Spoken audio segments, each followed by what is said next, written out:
catat, rekam, Catat tuh. ya. Prabowo Subianto kalau jadi presiden Republik Indonesia, pestisida, Mbak Puspa. pupuk langsung ke petani, tidak lewat perantara. Malah silat. Parah. Kede ditaruh kepala. Apa cita apa cuma sih?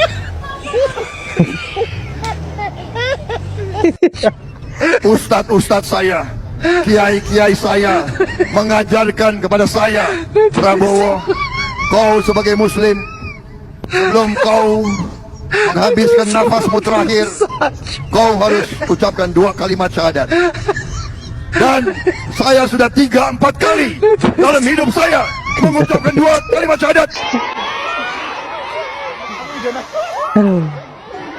Susahnya cari loker. Lihat noh, buset, pada desek-desekan dari kerja. Ya ini nih yang kurang informasi nih. Kita mah santai, nganggur ya kan. Karena apa? Kita tuh bakal dijamin semua nanti sama Pak Prabowo. Makan sarapan gratis, makan siang gratis, listrik turun, ya kan? 19 juta lapangan pekerjaan tuh. BBM turun, pajak turun, terus nanti bakalan ada hilirisasi. Pokoknya kita santai aja ya kan, semua dijamin sama negara nanti. Lu mau kemana? Gue mau ngayal lagi. Masih berharap dengan janji makan siang plus susu gratis setiap hari untuk anak-anak usia sekolah. Buat lo para pendukung yang IQ-nya setara dengan si Pase, gak usah bermimpi deh, karena strategi pelaksanaan dan anggaran itu tidak mungkin bisa direalisasikan. Lo tahu kan kata Om Mowo, ya, makan siang itu nanti akan diganti dengan makan yang bergizi, dan susunya itu diganti oleh telur. Nah, kalau anak-anak lo dikasih telur setiap hari, bisa-bisa pada bisulan. Dan untuk susu gratis setiap hari, ya, nanti itu tergantung wilayahnya. Kalau wilayahnya banyak menghasilkan kambing, maka akan dikasih susu kambing. Kalau wilayahnya banyak menghasilkan kuda, maka akan dikasih susu kuda. Dan wilayahnya banyak menghasilkan kerbau, maka akan dikasih kerbau. Dan kalau wilayahnya tidak ada kambing, tidak ada kuda, tidak ada kerbau, adanya monyet, maka jangan heran kalau nanti anak-anak lo pada dikasih susu monyet. Mau lo? Oke gas, yes. Teman gue bilang duit serangan fajar udah habis. Sekarang dia tinggal nunggu serangan jantung. Pajak naik, listrik naik, BBM naik, beras mahal.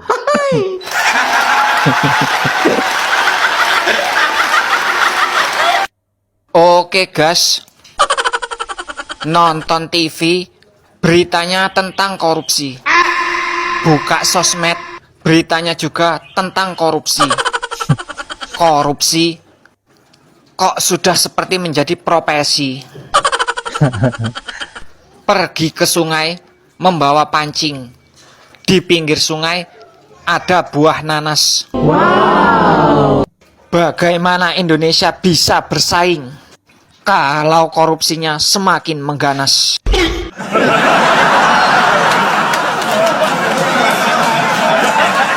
Netizen.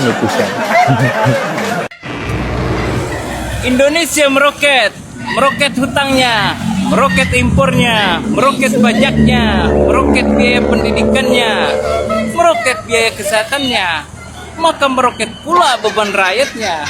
Dan atas keberhasilan yang besar, kusematkan penghargaan untuk istriku, anakku dan mantuku, dan kan kuberikan pangkat bintang 4 untuk penerusku, dan bintang 7 untuk rakyatku.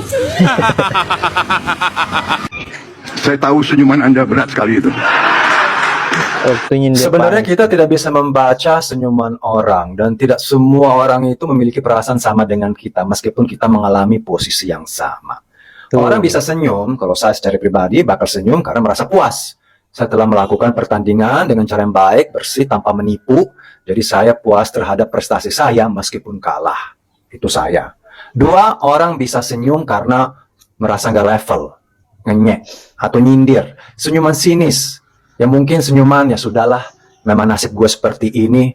Toh siapa yang bisa melawan Cungko? Siapa yang bisa melawan 9 naga? Siapa yang bisa melawan Pak Lurah? dengan strategi-strateginya. Siapa yang bisa melawan instansi-instansi kerajaan yang begitu besar? Jadi ada senyuman, itu gua mah, itu gua tuh pasti seperti itu, nggak level. Terus juga ada senyuman yang sialan deh gue kalau gitu ngapain ikut pemilu, capek-capek, muncrat-muncrat, berkoar-koar, keringat-keringat, keliling-keliling, kalau tahu hasilnya seperti ini, kenapa dibikin pemilu, kecewa, sialan gitu. Terus ada ya keempat ini yang terakhir, senyuman yang mungkin Pak Gemo yang alami, panis, ya gimana ya, saya tahu perasaan Anda, aku pun mengalami itu selama 3 periode. 2009 waktu jadi wapresnya Ibu Mega, habis itu nyapres 2 kali sampai 2019. Saya tahu bagaimana rasanya kalau ada curangos gitu. Saya tahu perasaannya, sudahlah. Saya pun kan alami seperti itu. Terima saja ya. Saya alami kok bahwa tidak adil hidup ini. Jadi sekarang giliran kamu masih muda. Gue udah berapa kali? Udah 15 tahun. Udah habis aset, habis modal, semua terkuras. Saya juga ke MK 2 kali, demo di jalan, banyak juga pendukung meninggal juga. Terus saya, semua cara. Ya udahlah, kamu sampai di sini saja.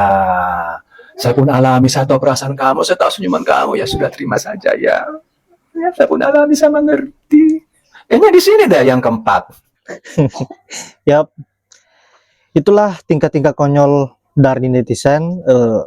Saya kira Pak Prabowo tidak ada lagi harga dirinya sebagai presiden terpilih.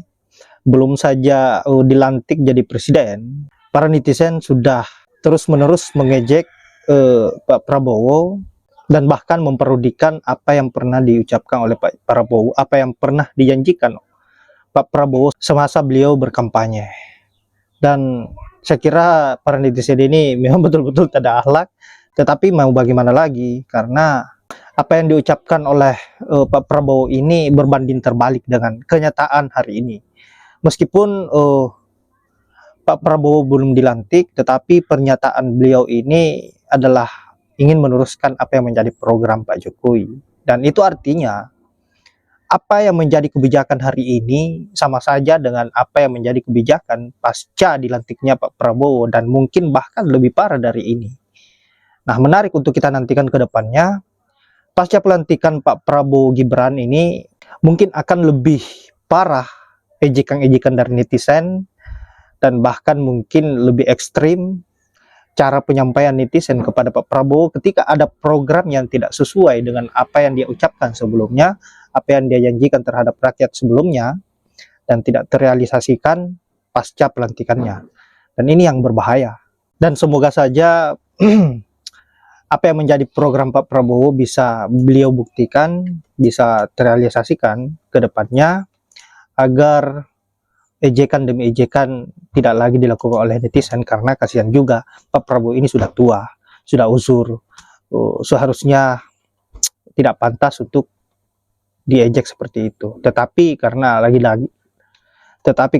dan lagi orang yang ada di sekeliling Pak Prabowo ini adalah orang yang begitu tega terhadap rakyat, rela mengkhianati rakyat demi ambisinya untuk berkuasa. Ya mau tidak mau netizen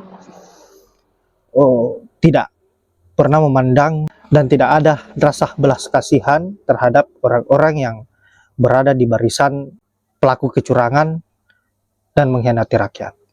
Baiklah, saya kira hanya itu. Saya akhiri dengan ucapan wallahul muwaffiq ila aqwamit thoriq. Assalamualaikum warahmatullahi wabarakatuh.